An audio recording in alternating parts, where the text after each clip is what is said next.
아멘. 할렐루야. 자, 여러분 모두 잘 지내고 계시죠? 코로나가 2단계로 다시 한번 더 격상되면서 참 어려운 시기를 또 한번 맞이하는 것 같습니다. 코로나가 계속해서 진행되면서 아무래도 많은 분들이 힘들어하고 있죠. 그런데 그 힘든 상황 속에서 아마 가장 많이 힘든 대상 중에 한 대상이 바로 청년이 아닐까 생각합니다. 저는 이제 청년을 담당하고 있으니까요. 청년들의 아픔이 더 크게 보일 수밖에 없겠죠. 그런데 우리 청년부에서 이 어려운 시기 한번 이겨내 보자라는 마음으로 요즘 한 가지 운동을 진행하고 있는데요. 내삼시 운동이라 그래요. 그게 뭐냐면 내 삶의 시편을 줄여서 그렇게 얘기하거든요.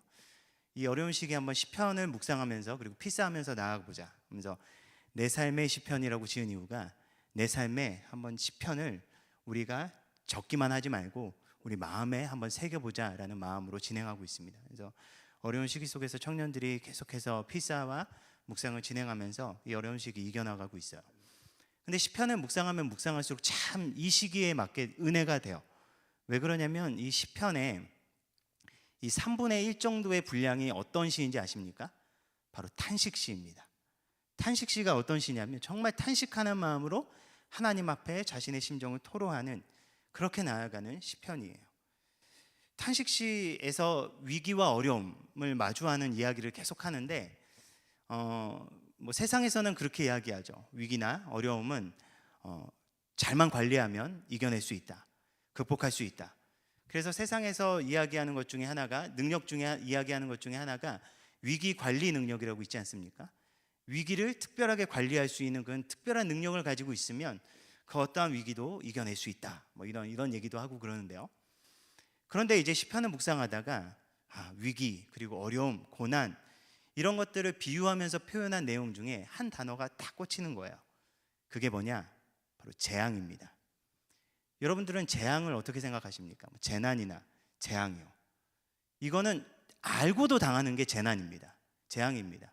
아무리 준비를 한다고 할지라도 인간적인 노력과 기술과 그리고 어떤 역량을 동원해서라도 막을 수가 없는 게 재앙입니다.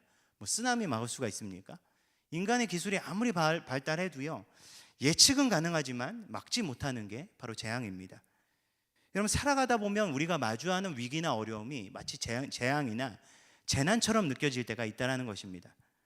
돈이 있으면 좀 괜찮아질 것 같고 능력이 있으면 이겨낼 수 있을 것 같지만 그것으로도 피할 수 없는, 어쩔 수 없는 재앙을 맞이할 수 있다는 거예요. 그런데 중요한 거는 이 위기나 이 어려움 같은, 재앙과도 같은 이 극한의 상황 속에서 오히려 그 사람이 가지고 있는 진짜 모습이 드러난다는 사실입니다. 여러분, 평화로울 때, 평온할 때는요, 누구나 다 도덕적인 가치 이야기할 수 있어요. 옳은 거 이야기할 수 있습니다. 난 이렇게 살 거야, 난 이렇게 해야 돼, 이렇게 살아야 돼 라고 이야기할 수 있습니다. 그렇지만 그 모든 것이 다 없어지는 때가 언제입니까?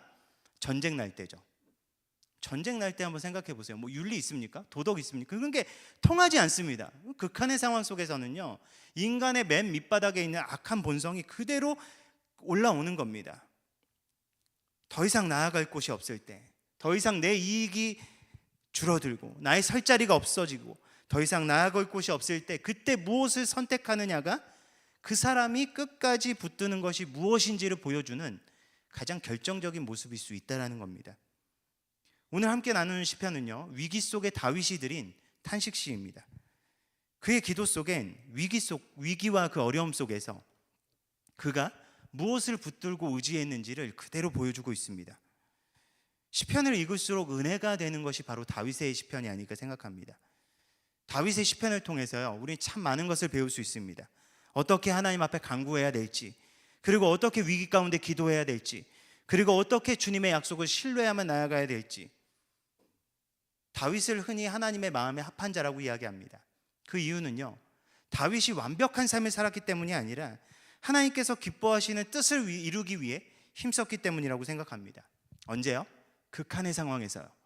모두가 다 무너질 수 있는 위기 속에서, 누가 보아도 윤리적이지 않아도 이해될 수 있는 그 상황 속에서, 모든 것이 정당화될 수 있는 그 조건 속에서도 다윗은 무엇을 선택하냐? 좋아 보이는 것이 아니라 하나님 앞에 하나님께서 옳게 여기시는 것을 선택했다는 것입니다. 그런 의미에서 다윗의 시편이, 그리고 다윗의 고백들이 참 위로가 됩니다. 그리고 무엇보다 이 어려운 시기를 통과하고 있는 우리에게 어떤 결단을 맺어야 되고 어떤 선택을 해야 되는지 참 많이 도전을 준다고 생각합니다. 오늘 함께 나눌 다윗이 시편 54편을 통해서 정말 우리의 삶을 통해서 하나님께서 이 시기 가운데 원하시는 것이 무엇인지 다시 한번 더 살펴보기 원하고요, 그렇게 하나님 앞에 살아가도록 결단하며 나아갈 수 있는 귀한 시간 되길 예수님의 이름으로 축복합니다. 먼저 다윗은 하나님께 자신을 구원해 달라고 간청합니다. 우리 시간 다시 한번 더 읽을 때요, 우리 1절부터 3절 말씀을 우리 시간 한 목소리로 좀 같이 읽어보도록 하겠습니다. 우리 1절부터 3절 함께 읽겠습니다. 시작. 하나님이여, 주의 이름으로 나를 구원하시고 주의 힘으로 나를 변호하소서. 하나님이여, 내 기도를 들으시며 내 입의 말에 귀를 기울이소서. 낯선 자들이 일어나 나를 치고 포악한 자들이 나의 생명을 수색하며 하나님을 자기 앞에 두지 아니하였음이니이다. 아멘. 여러분, 다윗은요, 자신을 변호해 주시길, 그리고 자신의 말에 귀를 기울여 주시길 간청합니다. 무슨 일이 있었던 걸까요? 3절 말씀이 그 배경을 설명합니다. 낯선 자들이 일어나 나를 치고 포악한 자들이 나의 생명을 수색한다. 여러분, 이 시편의 배경은 사무엘상 23장에 나옵니다. 다윗은요, 블레셋 사람들의 손에서 그알라에 있는 그 사람들을 구출합니다. 여러분, 그때 다윗은 그렇게 그 사람들을 구원하고 구출할 수 있는 상황이 아니었어요. 왜냐하면 다윗도 도망치는 상황이었기 때문입니다. 그런데 그알라 사람들이 위험에 처했다는 소식을 듣습니다. 그런데 아무리 다윗이어도 도망치는 상황 속에서 아무리 그 백성들이 어려움에 처한다라고 할지라도 선뜻 나가기가 쉽습니까? 그런데 그 가운데 다윗이 일반 사람이었다면 도움을 주지 않았겠죠. 근데 다윗은 하나님 앞에 올바로 서고자 하는 선한 마음이 있었습니다. 그런 선한 양심이 있었던 거예요. 그래서 그 문제를 가지고 하나님 앞에 길을 묻습니다. 하나님, 제가 이걸 나아가야 될까요? 아니면 나아가지 말까요?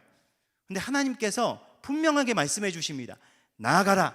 내가 적들을 너의 손에 넘겨주겠다. 이 분명한 약속을 가지고 나아갑니다. 그래서 블레셋 사람들을 무찌르고요, 그알라 백성들을 구출합니다. 도망치는 다윗이지만 어찌 보면 왕이 해야 될 일을 대신하고 있었던 겁니다. 여러분, 그때 왕 사울왕은 뭐 하고 있었죠? 자신의 부하였던 다윗을 쫓느라 정신이 팔려 있어서요, 정말 지켜야 될 자신의 백성들을 지키지 못하고 있을 때 오히려 도망치는 다윗이 그 역할을 감당하고 있었다는 겁니다. 그렇게 다윗은 선행을 베풀고요, 그렇게 다윗은 하나님의 뜻에 순종합니다. 그런데 그 결과가 무엇입니까? 그렇게 선행을 베풀고 그렇게 순종했다면 뭔가 좀 하나님께서도 좀 보상을 주셔야 되지 않습니까? 그런데 오히려 다윗은 더 위기를 맞이합니다. 오히려 자신의 위치가 노출되어서요, 사울이 군사를 불러 모아 그알라로 쳐들어오게 됩니다. 그리고 다윗은 그곳에서 쫓겨나서 광야로 도망치게 되고요, 그것도 모자라 그 근처에 있었던 10에 살던 그 백성들이 사울에게 잘 보이기 위해 다윗을 밀고 하는 겁니다. 다윗의 위치를 고발하는 겁니다. 그때의 상황이 얼마나 절박했는지 사무엘상 23장 26절은 그때의 상황을 이렇게 설명하고 있습니다. 사울이 산 이쪽으로 가매 다윗과 그의 사람들은 산 저쪽으로 가며 다윗이 사울을 두려워하여 급히 피하려 하였으니 이는 사울과 그의 사람들이 다윗과 그의 사람들을 애워싸고 잡으려 함이었더라. 사울이 이쪽으로 가면 다윗이 저쪽으로 갔다라고 이야기해요. 무엇입니까? 사울이 잡으려고 쫓아가면 계속해서 도망치는 다윗의 모습을 보여주고 있는 거예요. 결국 어떻게 됩니까? 다윗과 그의 사람들을 사울의 군대가 애워쌉니다. 사울이 그때 이끌고 왔었던 사람들은요, 그냥 군대가 아니었을 거예요. 이스라엘 정예병이었을 겁니다. 다윗은 도망치는 상황이었고요, 이전 전투로 인해서 많이 지쳤을 것입니다. 모든 것이 다윗이 의지할 곳이 없고 너무나 불리한 상황입니다. 더군다나 다윗이 숨어 들어간 곳은요, 돌이 많은 좁은 지역이었어요. 그리고 통행이 불편한 그런 협곡이었습니다. 완전히 꽉 막힌 곳이에요. 도망칠 수도 없는 곳입니다. 완전히 궁지에 몰린 것입니다. 더군다나 10 백성들은 어떤 사람들이냐? 유다 지파에 속한 사람들입니다. 누구예요? 다윗과 하나의 지파에 연결된 사람들이었어요. 적어도 같은 지파 출신이면 다윗을 밀고 하진 않는다라고 그래도 좀 눈 감아줄 수 있어야 되는데, 이 10 백성들은 다윗을 계속해서 스스로 스파이 노릇을 자청하며 다윗이 어디를 가든지 계속해서 사울에게 이야기했었다라는 겁니다. 다윗의 동태를 계속해서 사울에게 보고함으로 그 수색망이 점점 더 좁혀 들어와서 이제는 잡힐 수밖에 없는 상황에 다윗은 놓여지게 됩니다. 그 상황 속에서 다윗이 외치는 것입니다. 그런데 그 상황 속에서요, 놀라운 것은 다윗은 자신의 억울함을 토로할 수 있는 그 너무나 당연한 상황인데 그렇지 않았다라는 거예요. 이게 뭐 다윗이 뭐 그알라 백성도 구하고 싶어서 구했습니까? 하나님께서 가라고 명령하셨잖아요. 그리고 하나님께서 다윗을 왕으로 세워주시기 위해 기름 부으시지 않으셨습니까? 그럼에도 불구하고 계속해서 어려움이 생기는 겁니다. 너무나 억울하고 화가 나고 또는 무서운 상황 속에서 그가 하는 행동이 무엇이냐? 눈을 들어 하나님을 바라봤다라는 것입니다. 여러분, 자신이 연약할 때나 강성할 때나 문제가 끊이지 않습니다. 다윗의 인생 가운데 여러분, 문제가 끊이지 않습니다. 환경은 언제나 수시로 바뀝니다. 다윗이 마주한 그 상황은요, 의지할 것이 못됨을 누구보다도 다윗이 알았던 것입니다. 그렇게 그가 믿고 의지하고 신뢰할 분은 오직 하나님밖에 없음을 다윗은 이미 알고 있었던 것입니다. 그래서 그는 그 문제를 들고 하나님 앞에 나아갑니다. 그 문제를 해결하실 수 있는 분이 오직 하나님뿐이심을 그가 믿었기 때문입니다. 또 다른 다윗의 시편인 시편 68편 19절에서 다윗은 이렇게 고백해요. 날마다 우리 짐을 지시는 주 곧 우리의 구원이신 하나님을 찬송할지로다. 다윗이 하나님을 무엇이라고 고백합니까? 자신의 짐을 지시는 하나님이라고 고백합니다. 그리고 자신을 구원하시는 분이라고 고백합니다. 다윗은 이 분명한 믿음이 있었던 거예요. 이 어려운 환경 속에서 이것을 도저히 감당할 수 없는 너무나 어렵고 무거운 이 짐을 하나님 앞에 내어놓을 수밖에 없기 때문에 하나님 앞에 내어놓았을 때 이 모든 것을 책임지시고 해결하실 수 있는 분이 하나님뿐임을 믿었기 때문에 하나님 앞에 다 쏟아냈었던 것입니다. 여러분, 지금 이 어려운 시기 여러분은 무엇을 쏟아내고 계십니까? 누구에게 여러분의 어려움과 불평과 힘듦을 쏟아내고 계십니까? 이게 힘들면요, 보니까 약한 대상에게 쏟아내요. 저도 이렇게 힘들면 그러면 안 되는데 어쩔 때는 저에게 말도 못하는 이 어린 아이들에게 이렇게 소리 지르기도 하고요. 그렇게 되더라고요. 정말 이게 그렇게 돼서는 안 된다라는 겁니다. 여러분, 우리의 고민, 우리의 고통, 우리의 문제, 모든 것들을 하나님 앞에 가지고 나아가는 그 믿음이, 그 다윗의 그 믿음이 여러분 우리에게도 필요하다는 것입니다. 여러분, 그렇다면 다윗이 고백한 그 하나님은 어떤 분일까요? 우리 4절부터 5절 말씀 우리 한 번 더 읽겠습니다. 우리 4절부터 5절 우리 한 목소리 읽겠습니다. 시작. 하나님은 나를 돕는 이시며 주께서는 내 생명을 붙들어 주시는 이시니이다. 주께서는 내 원수에게 악으로 갚으시니니 주의 성실함으로 그들을 멸하소서. 여러분, 다윗이 믿는 고백하는 그 고백 속에서 그가 믿는 하나님에 대한 분명한 신앙이 드러납니다. 다윗은 고백합니다. 하나님은 나를 돕는 이시며 내 생명을 붙들어 주시는 이시다. 하나님께만 도움이 있고 오직 하나님께 자신의 생명이 달려 있음을 다윗은 믿었던 것입니다. 여러분, 다윗은 누구보다 전쟁을 너무나 잘하는 장군이었습니다. 나갈 때마다 그는 승리했습니다. 그런데 그가 승리할 수 있었던 건 그가 뛰어났기 때문이 아니라는 것을 그가 알았습니다. 물론 다윗은 믿음만 가지고 있고 실력이 형편없는 사람 아니었습니다. 누구보다도 실력 있었고요, 누구보다도 용기 있는 사람이었습니다. 그럼에도 불구하고 그가 할 수 있는 것에 분명한 한계가 있음을 그는 알았어요. 그가 아무리 뛰어나도 날마다 승리할 수 없음을 알았고 결코 그는 넘어설 수 없는 한계가 있음을 그는 분명히 깨달았습니다. 그래서 그는 자신이 마주한 모든 한계를 뛰어넘게 해주실 분은 하나님뿐임을 그의 삶을 통해서, 그리고 그가 마주한 모든 전장 속에서 그것을 경험했다는 것입니다. 여러분, 이것이 하나님을 경험한 자의 신앙입니다. 참 놀라운 것은 사울 또한 다윗과 비슷한 환경 가운데 있었다는 사실 여러분 아십니까? 그렇지만 사울은 어떻게 살아갑니까? 다윗과 완전히 다른 삶을 살아갑니다. 하나님의 은혜를 경험하지만 하나님을 두려워하지 않습니다. 하나님의 함께 하심을 경험하지만 자신의 삶 속에 말씀하시는 하나님께 귀를 기울이지 못합니다. 그러다 보니 그 뜻을 분별하지 못합니다. 똑같이 은혜 받고 똑같이 부름 받아도 다르게 믿고 다르게 살아갈 수 있다는 겁니다. 여러분, 세상을 보십시오. 불신론자들 그리고 회의론자들은 뭐라고 이야기합니까? 세상의 악이 창궐하고 문제가 해결되지 않기 때문에 오히려 그 문제를 바라보면 신이 없다라고 이야기합니다. 해결되지 않은 근본적인 악의 문제를 하나님 탓으로 돌리면서 하나님의 살아계심을 부인합니다. 한계가 분명한 과학적인 근거를 가지고 모든 것을 초월하시는 초월적인 하나님의 존재를 의심합니다. 그러나 진짜 신앙인은 어떻게 생각합니까? 오히려 그렇기 때문에 하나님을 바라봅니다. 인간이 해결할 수 없는 분명한 문제가 있기 때문에 진정한 소망 대신 하나님을 바라볼 수밖에 없으며, 분명한 한계 속에서 초월적이신 그 하나님을 인식한다는 것입니다. 다윗은 하나님께서 도움이시며 그 안에 생명이 있음을 믿기 때문에 다윗이 두려워했었던 것은 딱 한 가지였습니다. 바로 하나님으로부터 멀어지는 것, 하나님께서 자신을 떠나시는 것, 그것을 두려워했습니다. 그렇기 때문에 그는 어떤 상황 속에서도 하나님께서 기뻐하시는 것을 선택하기 위해 몸부림쳤습니다. 그 결정으로 인해서 그가 어떠한 희생을 치러야 한다라고 할지라도 그는 하나님께서 기뻐하시는 일을 선택하는데 주저하지 않았다는 것입니다. 이 이야기 후에 나오는 이야기가 어떤 이야기냐면 사울을 죽일 수 있는 두 번의 결정적인 기회가 찾아옵니다. 그럼에도 불구하고 다윗은 그 결정적인 선택 앞에서 사울을 죽이지 않는 것을 선택합니다. 왜요?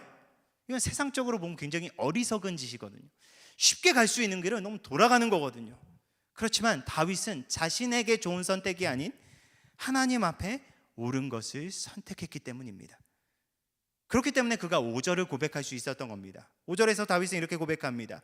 주께서는 내 원수에게 악으로 갚으시리니 주의 성실하심으로 그들을 멸하소서. 다윗은 악을 갚으시는 하나님에 대한 분명한 믿음이 있었습니다. 하나님께서는 의를 행하시는데 성실하신 분이심을 그는 믿었습니다. 지금 자신이 원하는 대로 당장 응답되지 않는다라고 할지라도 하나님께서는 결코 악을 그대로 두고 보지 않으시는 분임을 믿었다라는 겁니다. 그래서 그가 자신의 자리에서 최선을 다해야 되는 것은 남들처럼 똑같이 악한 길을 그대로 걷는 것이 아니라 하나님께서 기뻐하시는 그 선한 길을 끝까지 흔들리지 않고 걷는 것임을 그가 믿었던 것입니다. 여러분, 이것이 다윗의 신앙이었고 이것이 하나님을 향한 분명한 다윗의 믿음이었습니다. 여러분, 믿음은요, 말만 하고 생각하는 게 믿음이 아닙니다. 내가 생각하고 선택하는 것, 그것이 바로 나의 신앙의 나의 진짜 모습입니다. 이 자리에서 하나님 믿는다 고백하고 사랑한다 고백하고 주님 따르기 원한다고 고백할 수 있습니다. 그렇지만 나의 실제적인 삶에서 하나님을 인식하지 않는다면, 나와 함께 하신 하나님을 바라보지 않는다면 우린 잘못 믿고 있는 겁니다. 내 안에 함께 하시며 모든 것을 바라보시며 주관하시는 하나님을 두려워하지 않는다면, 세상의 것 바라보고 다른 것 두려워하는 삶을 살아가고 있다면 우리는 잘못 믿고 있는 거라는 겁니다. 결국 신앙은 삶에서 결정됩니다. 하나님을 믿는 것은 내가 삶 속에서 내가 하는 작은 것에서부터 큰 선택에 이르기까지 무엇을 두려워하고 무엇을 의지하느냐가 그대로 드러나게 되어 있다는 것입니다. 다윗은 하나님을 진정으로 믿었고요, 그렇기 때문에 그 상황 속에서 하나님을 바라보고 그분을 두려워하며 옳은 길을 선택할 수 있었던 것입니다. 우리의 삶의 상황 속에서 그렇게 하나님을 믿고 그렇게 하나님을 선택할 수 있는 우리 모두가 되길 축복합니다. 그렇게 다윗은 결단하고요, 그리고 그의 결단 앞에 하나님께서는 응답하십니다. 우리 6절부터 7절 우리 마지막으로 한 번 더 읽을까요? 6절부터 7절 우리 한 목소리로 읽겠습니다. 시작.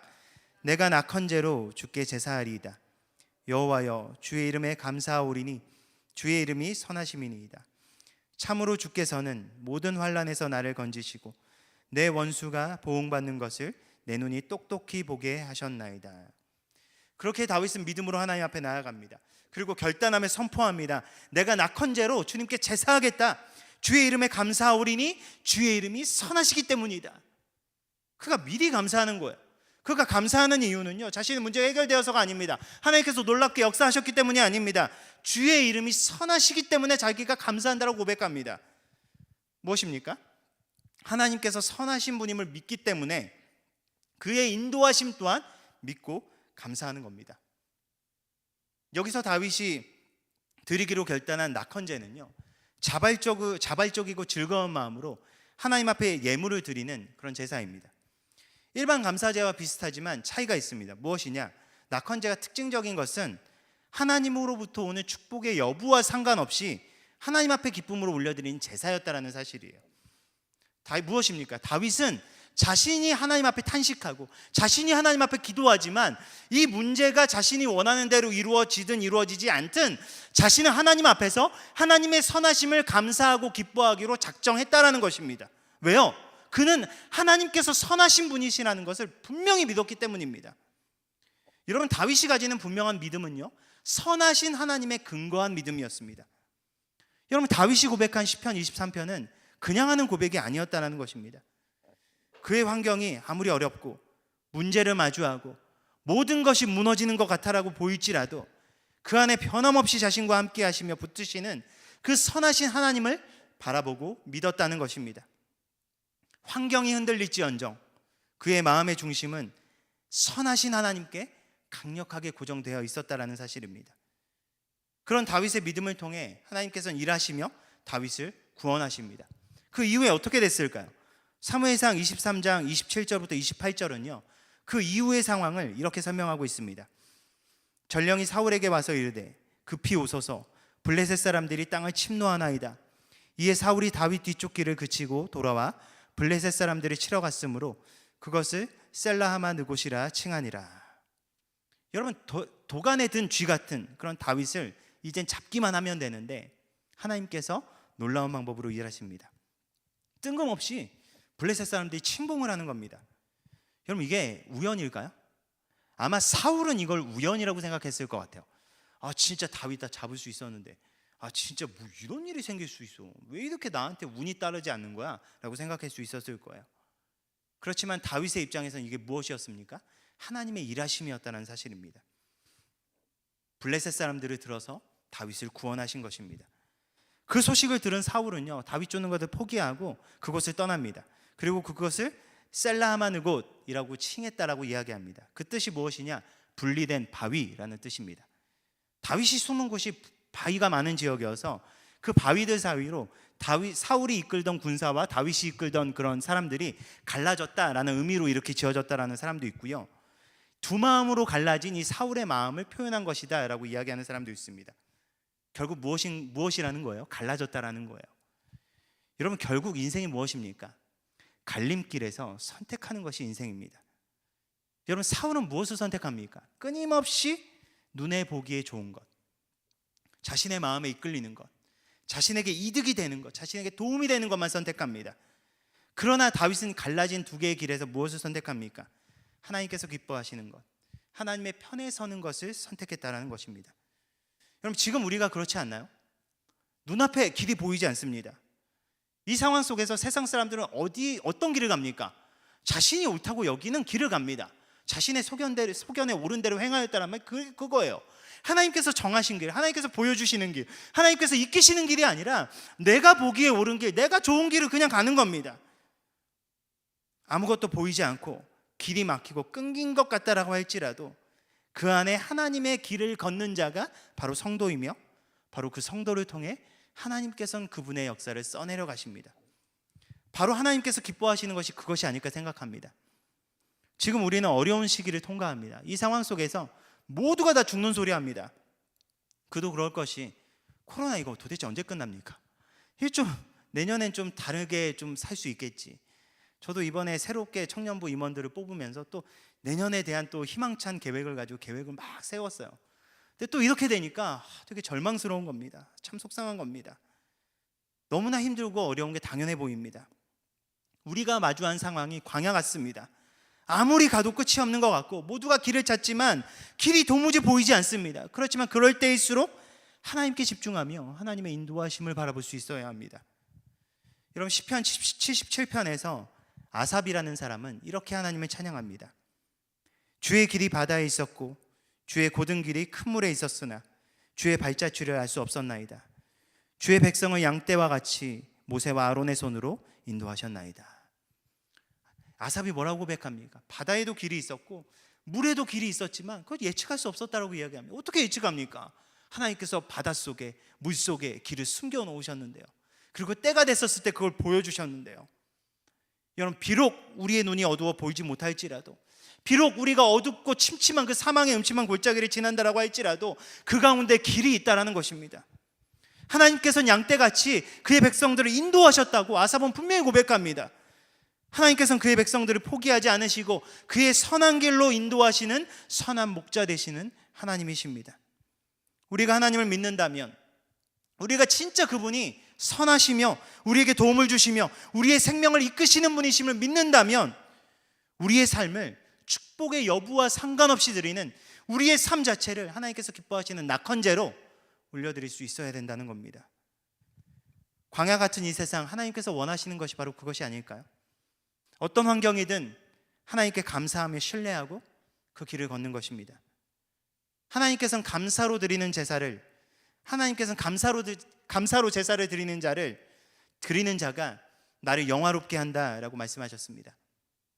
얼마 남지 않은 2020년, 우리가 원했지만 이루어지지 않은 것들, 안타깝고 속상한 것들 바라보면서 낙심하고 절망하는 것이 아니라 언제나 우리 돌보시는 하나님 바라보면서 그 믿음 가운데 서서 하나님께서 기뻐하시는 감사의 제사를 올려드릴 수 있는 우리 모두가 되길 축복합니다. 그리하여 다윗처럼 우리와 함께 하시며 우리를 사망의 음침한 골짜기 속에서도 길을 내시는 그 하나님을 여러분의 실제적인 삶에서 경험하고 그 하나님의 이름을 온전히 드러내기에 부족함이 없는 그 삶을 살아가는 우리 모두가 되길 예수님의 이름으로 간절히 축원합니다. 우리 시간 함께 나누는 말씀을 가지고 우리 시간 좀 다 같이 좀 기도하면서 나아갔으면 좋겠습니다. 우리 시간 기도하면서 나아갈 때 보이지 않는 광야와 같은 이 시간 속에서 하나님 우리에게 은혜 베풀어 주셔서 길을 내어 보여주시옵소서. 정말 이 광야와 같은 이 세상, 정말 이스라엘 백성들에게 바다에도 길을 내시고 강에서도 길을 내신 하나님, 우리의 삶 가운데 길을 내어주셔서 선하신 하나님의 인도하심 속에 우리가 온전히 주님의 뜻 바라보며 살아가기 부족함이 없도록, 우리의 삶에 분명한 믿음 주셔서 선하신 하나님 붙들고 살아가기 부족함이 없도록 우리의 삶을 인도하여 주시옵소서. 우리 시간 다 같이 주여 한번 부르고 간절한 마음으로 하나님 앞에 기도하면서 나아갑니다. 다 같이 기도합니다. 주여, 살아서 역사하신 하나님, 아버지, 우리가 주님 앞에 나아갑니다. 아버지, 이 시간 아버지 주님께서 아버지 붙들어 주시